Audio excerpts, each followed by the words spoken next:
दरवाजे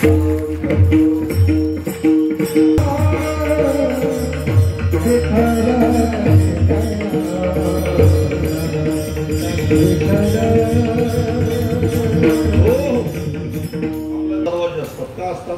कधी पाणी वाढलं तर धरणाचे दरवाजे खोलायचे, पाणी सोडून द्यायचं.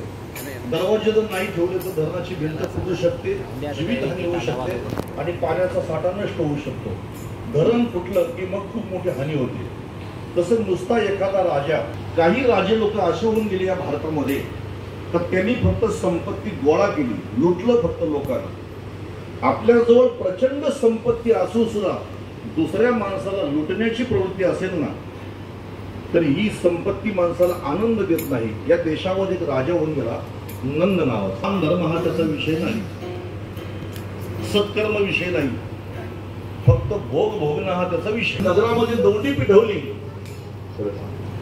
नगरामध्ये अशी दौंडी पिटवली की तुमच्याकडे जेवढी संपत्ती आहे ती सर्व संपत्ती माझ्याकडे जा, नाहीतर मी तुम्हाला चौकामध्ये फाशी देईन म्हणून. अशी सर्वांना दौंडी पिटवली. त्याच्यामुळे लोक घाबरले आणि लोकांनी काही त्यांची होती बँक बॅलन्स, काही भारतात पैसे जमा होते, काही स्विस बँकेत पैसे जमा होते, इकडे पैसे जमा होते. ते म्हणजे राजाला कळलं तर राजा आपल्याला फाशी देईल. सर्व संपत्ती लोकांनी आणली, राजाच्या तिजोरीमध्ये ती संपत्ती जमा करून टाकली. कोणाकडे एकही पैसा नाही. आता लोक सर्व भिकेला लावून, सगळ्या माणसाला भिकेला लावून राज्य करणारा राजा जगणारा. तसं सभा बोलवली आणि त्यांच्या मंत्र्यांची सभा बोलवली आणि मंत्र्यांना सांगितलं एक काम करा, आपल्या राज्यामध्ये अजूनही लोकांकडे पैसा असू शकतो. मंत्री म्हटले नाही, आता दिसत कोणाकडे पैसा, लोक पूर्ण भिकेला लागलेले आहेत, खायची लोकांची हिशोब. तो म्हणला असेल लोकांना घेऊन तुम्ही गावगावी फिरा आणि दौंडी पिटायची मोठ्याने. 1 रुपयाला 100 उंट म्हणून 1 रुपये द्या आणि 100 उंट घ्या, अशी दौंडी पिटा. मग कळलं कोणाकडे किती पैसा आहे.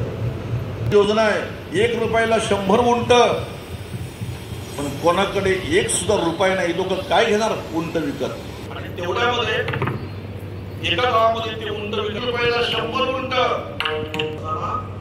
एक 5-6 वर्षाचा मुलगा तिने ही दौंडी ऐकली आणि आपल्या आईला म्हटलं, आई आपल्याला घेणार उंट विकत, आपल्याला उंट विकत देशील का? ती म्हटली, बाळा आपल्याकडे जर जमिनीवर असं डोळ्याला सुरुवात केली